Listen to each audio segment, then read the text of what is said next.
Hello students, good morning. I welcome you all on my YouTube channel. My name is Vishnu Gupta and we are learning biology here. This session is for class 11th and we are learning Animal Kingdom. In Animal Kingdom we have completed five phylum. Let's count. पहला phylum क्या पढ़ा है? Porifera. Second क्या पढ़ा? Coelenterata. Third क्या पढ़ा? Ctenophora. Fourth क्या पढ़ा? प्लेटीहेल्मिन्थस. और फिफ्थ क्या पढ़ा? Nematoda, that is aschelminthes. ठीक है, निमेटोडा या एस्के हेल्मिन्थस. ये कितने फाइलम हम लोगों ने पढ़ लिए? 5 फाइलम हम लोगों ने डिस्कस कर लिए. ठीक है, अब इन 5 फाइलम में मैंने बताया था कि you have to create the differences.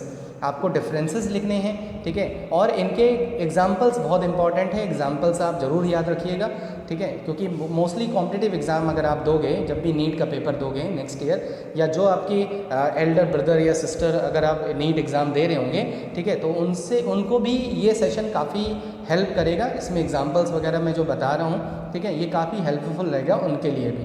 ठीक है, तो इसीलिए मैंने सेशन को इस तरह से बनाया ही है कि ये सबके लिए हेल्पफुल रहें, जो कॉम्पिटिटिव एग्ज़ाम दे रहे हैं या केवल जो होम एग्ज़ाम की प्रिपरेशन कर रहे हैं. ठीक है, तो सिंपल 11th के लिए भी इम्पॉर्टेंट है और नीट एग्ज़ाम के लिए भी इम्पॉर्टेंट है.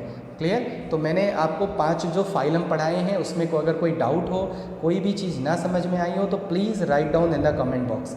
मैंने आपको बताया था कि इन फाइलम्स को जब कैरेक्टरिस्टिक हम धीरे धीरे अब कॉमन हो जाएंगे, ठीक है, आगे जाके और मतलब एडवांस कैरेक्टरिस्टिक आने लगेंगे, तब आपको कम प्रॉब्लम आएगी. ठीक है, तो इसी के साथ नेक्स्ट फाइलम स्टार्ट करते हैं. उसके पहले मैं आपको एक बार निमेटोडा फिर से बता दे रहा हूँ, एस्के हेल्मिन्थस. निमेटोडा के बारे में कल मैंने बताया था कि nematoda is also known as round worm. Nematoda को हम और क्या बुलाते हैं? राउंड वॉर्म बुलाते हैं. और इसी राउंड वॉर्म में सबसे पहले देखने को मिला था कि ये क्या होते हैं? सेक्सुअल डाइमॉर्फिज्म शो करते हैं. ठीक है, तो ये आपको 2 चीज़ें याद रहेंगी कि तो ये राउंड वॉर्म होते हैं और दूसरा ये पहला फाइलम है जहाँ पे सेक्सुअल डाइमॉर्फिज्म हमें देखने को मिल रही है. Means we can distinguish between the male and the female. हम मेल और फीमेल के बीच में आइडेंटिफाई कर सकते हैं, डिस्टिंग्विश कर सकते हैं. ठीक है, उसके बाद देखो एस्के हेल्मिन्थस की कितनी सारी स्पीसीज़ हैं और दे आर कॉस्मोपॉलिटन, मतलब they are found mostly in the wide range of the habitat. बहुत सारी इनके हैबिटेट्स होते हैं. ठीक है, उसके बाद ये मैंने सारे कैरेक्टरिस्टिक आपको बताए थे कि एलिमेंट्री कैनाल कंप्लीट हो जाती है, ऑर्गन सिस्टम आने लगता है. ठीक है, धीरे धीरे ऑर्गन सिस्टम डेवलप हो जाते हैं. Not all the organ system, but जितने भी ऑर्गन सिस्टम हैं वो प्रॉपरली डेवलप होने लगते हैं. ठीक है, उसके बाद इनमें नर्वस सिस्टम भी देखने को मिला. रिप्रोडक्टिव सिस्टम पे इनमें काफ़ी एडवांसमेंट देखने को मिली कि मेल जो है that is shorter than the female. Male में रिप्रोडक्टिव ऑर्गन्स को हमें देखने को मिला कि किस तरह से रिप्रोडक्टिव ऑर्गन्स होते हैं, लेकिन इनमें ये अलग अलग होते हैं. तो इनमें फर्टिलाइजेशन इंटरनल होता है, एक्सटर्नल फर्टिलाइजेशन नहीं होता. ये भी मैंने कल बता दिया था आपको. ठीक है, किस तरह से ये एग्स प्रोड्यूस करते हैं, एग्स का डेवलपमेंट कैसे होता है. कुछ इंपॉर्टेंट एग्जाम्पल्स बताए थे, जैसे एस्केरिस. एस्केरिस कौन सी डिजीज़ काज करता है? एस्केरियासिस डिजीज़ काज करता है. एस्केरियासिस के क्या क्या सिम्टम्स होते हैं, किस तरह से एस्केरिस होता है, ये सारी चीज़ें मैंने कल बता दी थी आपको. ठीक है, उसके बाद हम लोग ने एक और एग्जाम्पल इसका देखा था, that is very important, Wuchereria bancrofti that causes filaria. जो फाइलेरिया काज करता है इसी को एलिफेंटियासिस भी बोलते हैं. क्यों एलिफेंटियासिस काज करता है ये भी मैंने आपको बता दिया था. ठीक है, और इसका जो स्प्रेड होता है ये क्यूलेक्स मॉस्किटोस की वजह से होता है. ठीक है, उसके बाद ये कुछ और एग्जाम्पल्स मैंने बता दिए थे. अब नेक्स्ट फाइलम पे स्टार्ट करने जा रहे हैं. देखो एनीलिडा. अच्छा, इस फाइलम का जो मेंबर है वो सब ने देखा होगा. अभी तक जो हम लोगों ने फाइलम देखे उसके मेंबर्स को आपने लाइव कभी नहीं देखा होगा. हाँ, लाइव कभी नहीं देखा होगा, कंफर्म है. ठीक है, हो सकता है कि आपको ज़्यादा आपने विज़िट की हो, आपने बहुत सारी प्लेसेस को एक्सप्लोर किया हो सकता है आपने देखा होगा, लेकिन आपने ये जो हम फाइलम पढ़ने जा रहे हैं इसका एक मेंबर तो ज़रूर देखा है, अर्थवॉर्म.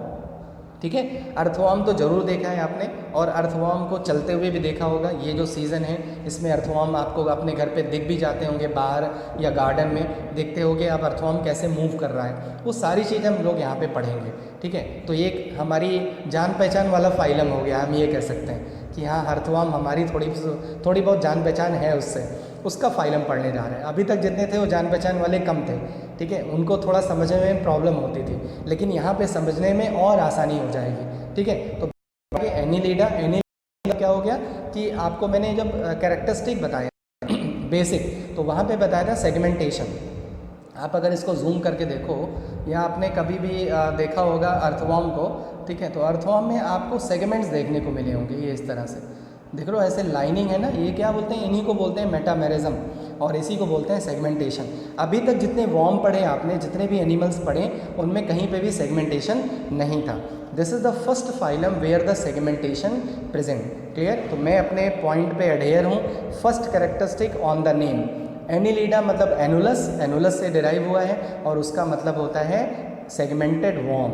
तो मोस्टली इसके जो मेंबर्स होते हैं वो सेगमेंटेड होते हैं, इनके बॉडी पे बहुत सारे सेगमेंट्स होते हैं, यहाँ से लेके यहाँ तक। यहाँ पे एक पार्ट होता है अर्थवॉर्म में जो लगभग 14 सेगमेंट के आसपास होता है, वहीं पे केवल सेगमेंट्स नहीं होते, ठीक है, मतलब यहाँ पे एक ऐसा पार्ट होता है जहाँ पे कोई सेगमेंट नहीं होते, नो सेगमेंट, इसी को बोलते हैं हम क्लाइटेलम। अभी हम आगे इसके बारे में पढ़ेंगे।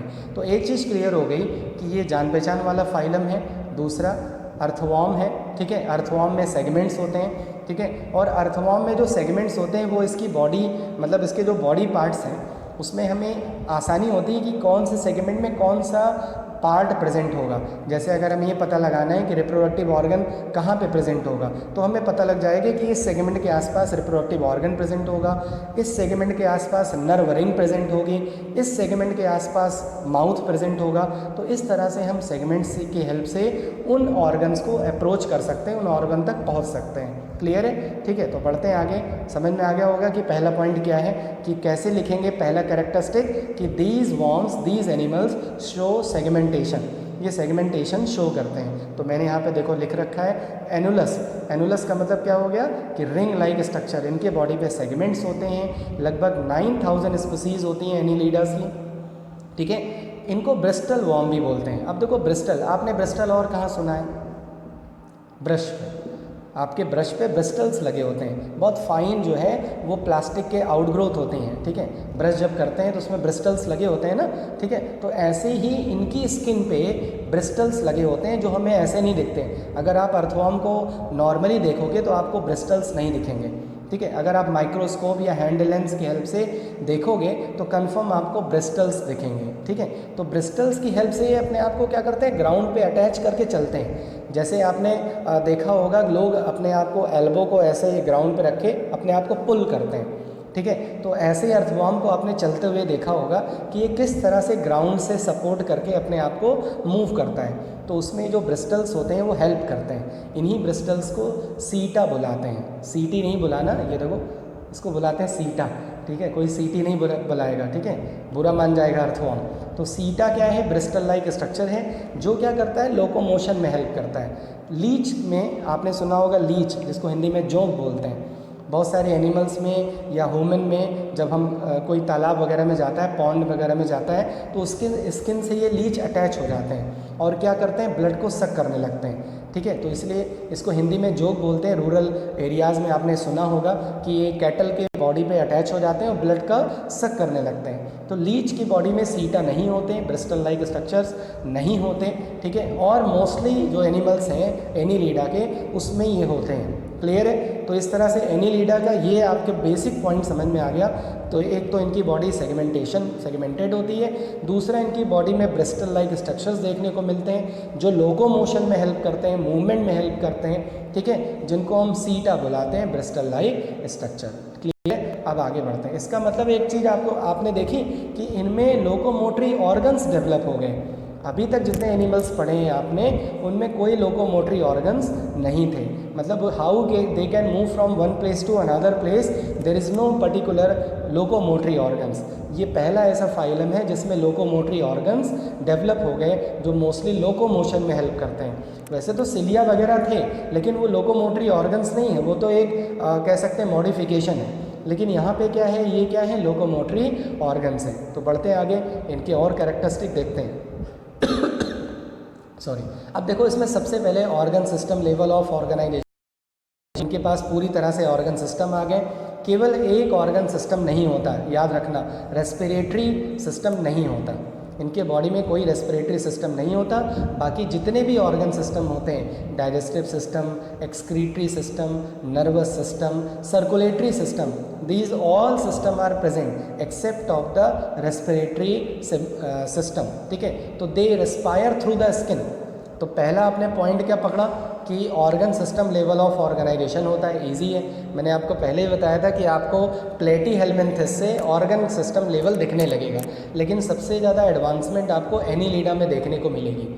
ऑर्गन सिस्टम तो है, लेकिन अपने दिमाग में लिख गया हो कि सारे ऑर्गन सिस्टम है, नहीं, रेस्पिरेटरी सिस्टम नहीं होता, ठीक है। उसके बाद मैंने पहले बता दिया कि सीटा होते हैं, सीटा काइटिनियस होते हैं, काइटिन के बने होते हैं, और ये एपिडर्मल मतलब लेयर पे प्रेजेंट होते हैं, ठीक है। इनकी जो लेयर होती है, इनकी जो बॉडी की लेयर होती है वो मॉइस्ट होती है, ठीक है, वो हमेशा वेट रहती है। अगर आप अर्थवर्म को देखो तो आपको देखने पे ही लगेगा कि ये काफ़ी लुब्रिकेंट है, मतलब वेट रहने वाला एनिमल है, ठीक है। बॉडीज कवर, देखो यहाँ पे लिखा है bodies covered by cuticle secreted by ectoderm. जैसे लीफ के ऊपर वैक्सी लेयर होती है, ऐसे इनकी भी बॉडी के ऊपर वैक्सी लेयर होती है क्यूटिकल, जो कौन सेक्रेट करता है, एक्टोडर्म, क्योंकि ये ट्रिप्लोब्लास्टिक होते हैं, एक्टोडर्म, एंडोडर्म, मीजोडर्म तीनों होती हैं। उसके बाद इनकी जो बॉडी है ना, उनमें दो टाइप की मसल्स देखने को मिलती हैं। अभी मैं मसल्स कैसे मूव करती हैं ये भी दिखा रहा हूँ। देखो, एक तो होती है लॉन्गिट्यूडिनल, आपको पता है लॉन्गिट्यूडिनल, मैंने कल भी वीडियो में बता दिया था, लॉन्गिट्यूडिनल, और दूसरा सर्कुलर। तो दो टाइप की मसल्स होती हैं, एक लॉन्गिट्यूडिनल और दूसरा मसल सर्कुलर, ठीक है। तो दो टाइप की मसल्स होती हैं जो मूवमेंट में हेल्प करती हैं, लोको मोशन में हेल्प करती हैं। कैसे हेल्प करती हैं ज़रा मैं दिखाई दूँ आपको, ज़्यादा ईजी है। देखो, इसमें देखो सर्कुलर मसल्स जो हैं वो कैसे हेल्प कर रही हैं, एक मिनट, ये देखो, तो ये जो वायलेट कलर से मैंने एरो लगा रखा है, ये सर्कुलर मसल्स हैं। ये कैसे ऐसे प्रेस कर रही हैं सर्कुलर मसल्स में, ठीक है। इस तरह से आपने अर्थवर्म को देखा होगा मूव करते हुए कि ऐसे प्रेस करता है फिर आगे की तरफ बढ़ता है, फिर ऐसे प्रेस करता है फिर आगे की तरफ बढ़ता है, इस तरह से अपने बॉडी को प्रेस करता है। तो जो सर्कुलर मसल्स होती हैं वो ऐसे बॉडी को प्रेस करती हैं इस तरह से, और जो लॉन्गिट्यूडिनल मसल्स होती हैं वो उसको आगे की तरफ लेके जाती हैं इस तरह से। तो ये पुश मूवमेंट शो करता है, जैसे कोई पुश करता है। जैसे आप अगर छोटे बच्चों को देखा होगा अपने ग्राउंड पे कैसे चलते हैं, ऐसे अपने एल्बो को ऐसे दबा लेते हैं, या सोल्जर्स को आपने देखा होगा कि इस तरह से अपने एल्बो को दबा लेते हैं, एल्बो को अटैच करते हैं और अपने बॉडी को पुल करते हैं, आगे की तरफ खींचते हैं। तो वैसे ही कुछ हो रहा है यहाँ पे। तो हो क्या रहा है, सर्कुलर मसल्स ने ऐसे मसल्स को क्या किया, प्रेस किया, फिर लॉन्गिट्यूडिनल ने ऐसे किया। तो अगर आपने अर्थवर्म को मूव करते हुए देखा होगा तो यही मूवमेंट ऑब्जर्व की होगी। जिसने नहीं देखा है वो अर्थवर्म को ढूंढे नहीं, यहाँ से समझ लें। जब कभी कोइंसिडेंटली दिख जाएगा तो देख लेना कि अर्थवर्म कैसे मूव करता है, ठीक है। वैसे 90% स्टूडेंट्स ने अर्थवर्म को मूव करते हुए ज़रूर देखा होगा, ठीक है। तो इस तरह से सर्कुलर मसल्स और लॉन्गिट्यूडिनल मसल्स कैसे हेल्प करती है। उसके बाद यहाँ पे देखो ध्यान से, ये छोटे छोटे ऐसे ब्रिस्टल्स लगे होते हैं, जो ब्रिस्टल्स क्या करते हैं, इनकी बॉडी को सॉयल से अटैच करने में हेल्प करते हैं और उसी की हेल्प से ये क्या करते हैं, अपने आप बॉडी को थोड़ा गला ख़राब है तो कंसीडर कर लेना भाई, ठीक है।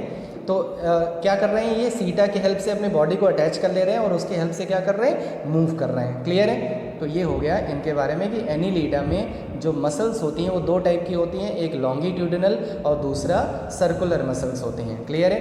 तो समझ में आ गया होगा कि कैसे मूवमेंट होती है, सीटा और मस्कुलर, ठीक है, ये दोनों हेल्प करते हैं। उसके बाद जो एलिमेंट कैनाल होती है वो स्ट्रेट होती है, ठीक है, वो मतलब ऐसा नहीं कि कहीं पे अलग अलग कैविटी होती है, स्ट्रेट होती है। रेस्पिरेटरी सिस्टम मैंने बताया था कि स्किन के थ्रू रेस्पिरेशन करते हैं, कोई रेस्पिरेटरी सिस्टम नहीं होता। सर्कुलेटरी सिस्टम जो होता है, इनके बॉडी में जो ब्लड का फ्लो होता है वो वेसल्स में होता है, क्लोज होता है, ठीक है। हार्ट लाइक स्ट्रक्चर तो नहीं होता, लेकिन ब्लड जो है वो मूव करता रहता है, ठीक है, एकदम हमारी तरह नहीं होता, लेकिन सर्कुलेटरी सिस्टम क्लोज होता है। आपको मैंने बताया था सर्कुलेटरी सिस्टम दो तरह के होते हैं, एक ओपन और एक क्लोज। क्लोज में क्या होगा, ब्लड वेसल्स में ब्लड फ्लो होगा।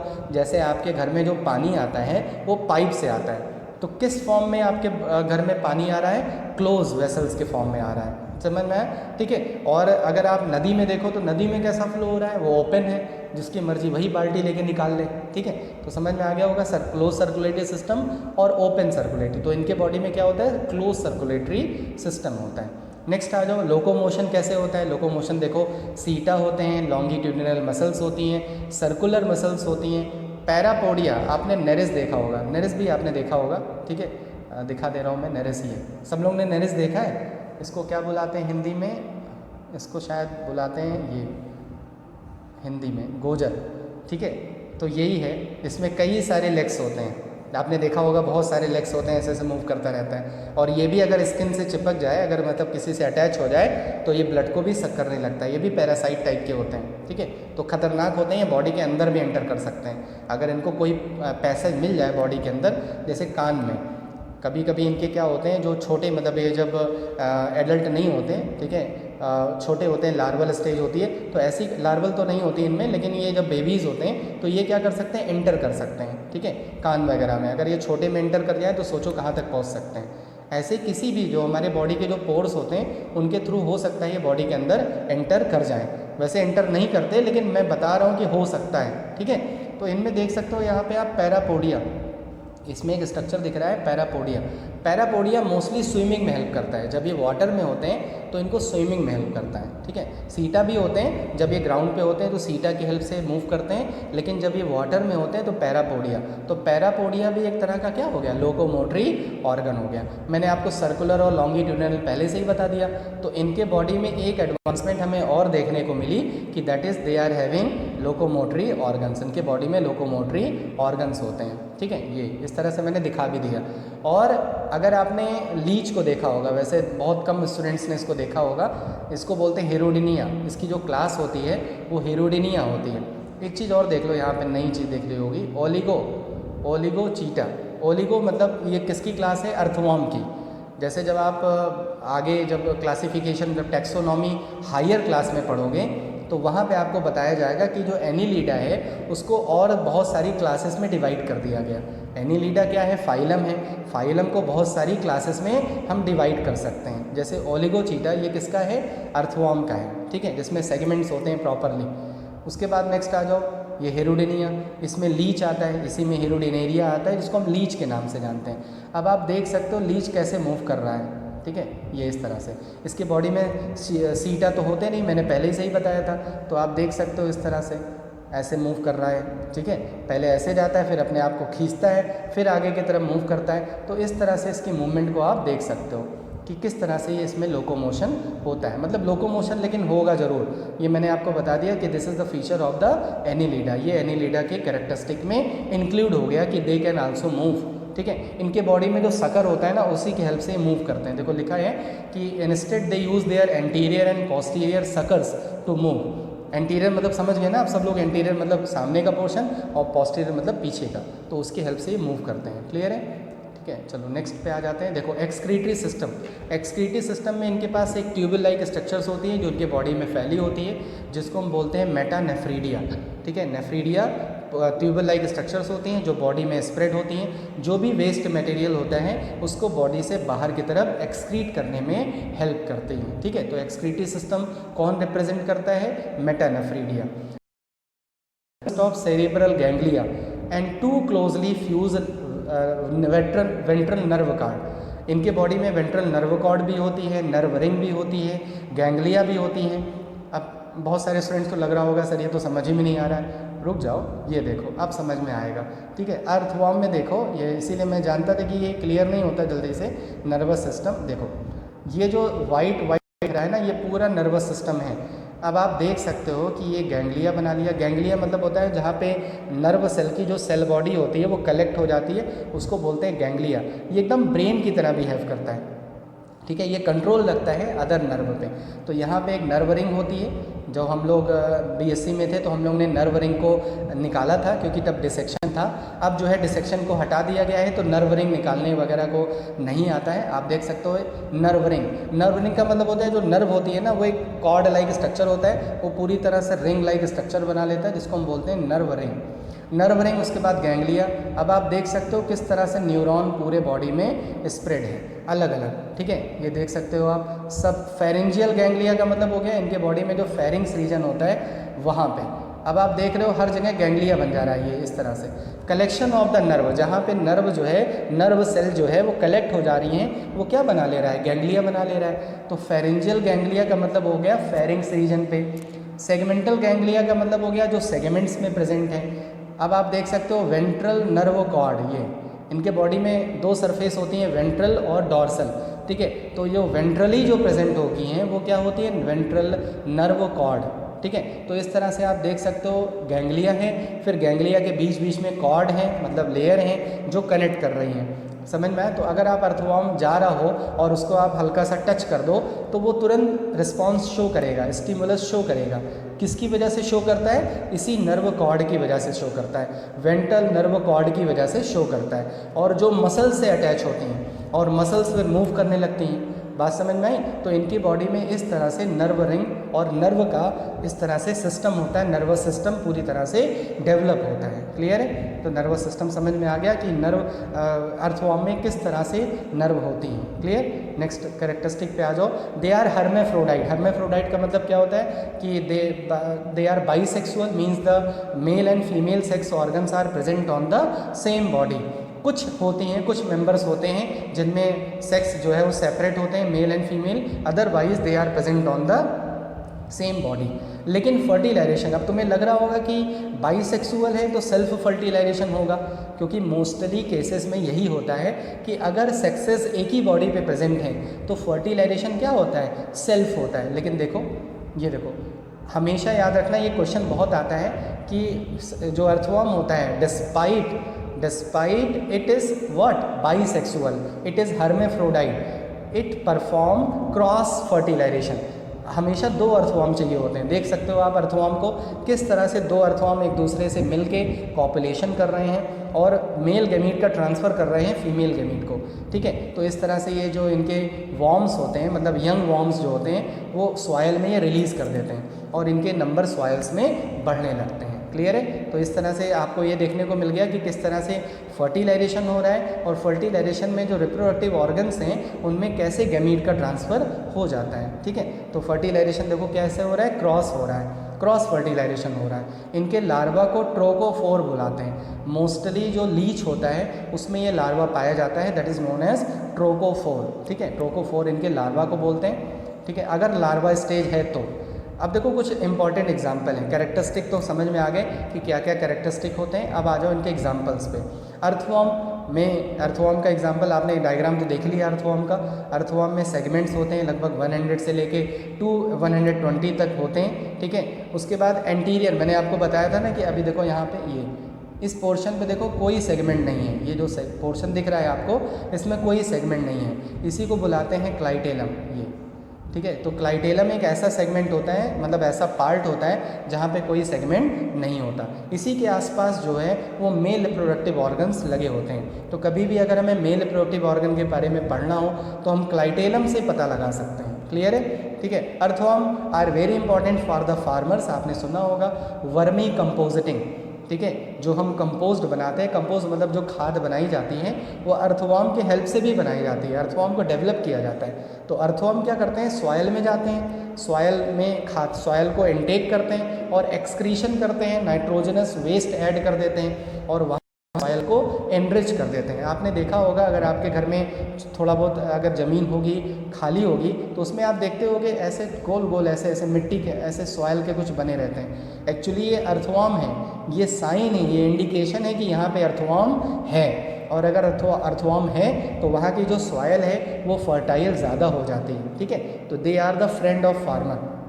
नेक्स्ट आ जाओ नेरिस। नेरिस के बारे में आप जानते हो, ठीक है, अभी मैंने बताया नेरिस क्या होता है, ठीक है, जिसको हम हिंदी में क्या बुलाते हैं, गोजर बुलाते हैं। तो इस तरह से इसके पार्ट्स होते हैं, कई सारे सेगमेंट्स होते हैं, ठीक है। और सेगमेंट्स पे क्या लगे होते हैं, सीटा लगे होते हैं, पैरापोडिया लगे होते हैं, स्टिंग लगे होते हैं जिसकी हेल्प से ये बॉडी पे चिपक जाते हैं, ठीक है, और ब्लड का सक करने लगते हैं, क्लियर। अगर इन पर सॉल्ट डाल दिया जाए तो ये क्या हो सकते हैं, इनकी जो स्किन है वो गलने लगती है।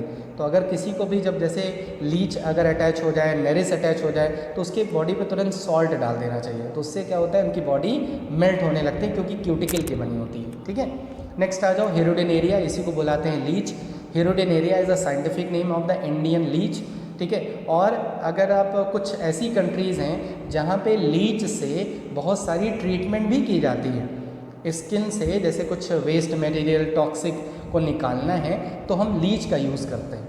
लीच को लेके उनके स्किन पे लगा दिया जाता है और वो वहाँ से टॉक्सिक केमिकल और ब्लड को क्या करता है, रिलीज़ करता है, मतलब इनटेक करता है। तो इसको हम थेरेपी में भी यूज़ कर सकते हैं, क्लियर है, ठीक है। तो इस तरह से वर्मी फॉर्म, एक वर्ड यहाँ पे आ गया वर्मी फॉर्म। देखो वर्मी फॉर्म का मतलब हो गया वॉर्म लाइक। अगर ये ऐसे कोई फिंगर लाइक है या वॉर्म लाइक है तो उसको बुलाते हैं वर्मी फॉर्म। क्लियर है? ठीक है। तो जैसे वर्मी फॉर्म अपेंडिक्स होती है हमारे बॉडी में, ठीक है, तो वो भी एकदम फिंगर की तरह होती है, वॉर्म लाइक होती है, तो इसीलिए उसको हम वर्मी फॉर्म अपेंडिक्स के नाम से जानते हैं। ठीक है, तो क्लियर हो गया, यहाँ तक समझ में आ गया। मैंने एग्जाम्पल्स को भी बता दिया आपको। जब आप एनसीईआरटी पढ़ते होगे तो आपको लगता होगा कि यहाँ तो कैरेक्टरिस्टिक बहुत कम दिए हैं, सर ने तो बहुत सारे कैरेक्टरिस्टिक बताए हैं। देखो अगर आप 10 कैरेक्टरिस्टिक जानोगे तो आपको एग्ज़ाम तक जो है 7 या 8 याद रह जाएंगे। बहुत मुश्किल होती है 10 के 10 कैरेक्टरिस्टिक को रिटेन कर पाना। तो अच्छी बात है ना कि आपको ज़्यादा कैरेक्टरिस्टिक पता होंगे तो ज़्यादा अच्छा है। क्लियर है? ठीक है। और अब देखो यहाँ पे मैंने जादू वाले कैरेक्टरिस्टिक नहीं बताए, लिख सकते हो जादू वाले कैरेक्टरिस्टिक। पहला जैसे यहाँ से सीलोमेट हो जाएंगे, ये सब अब जो एनिमल होंगे वो सब क्या होंगे? सीलोमेट होंगे।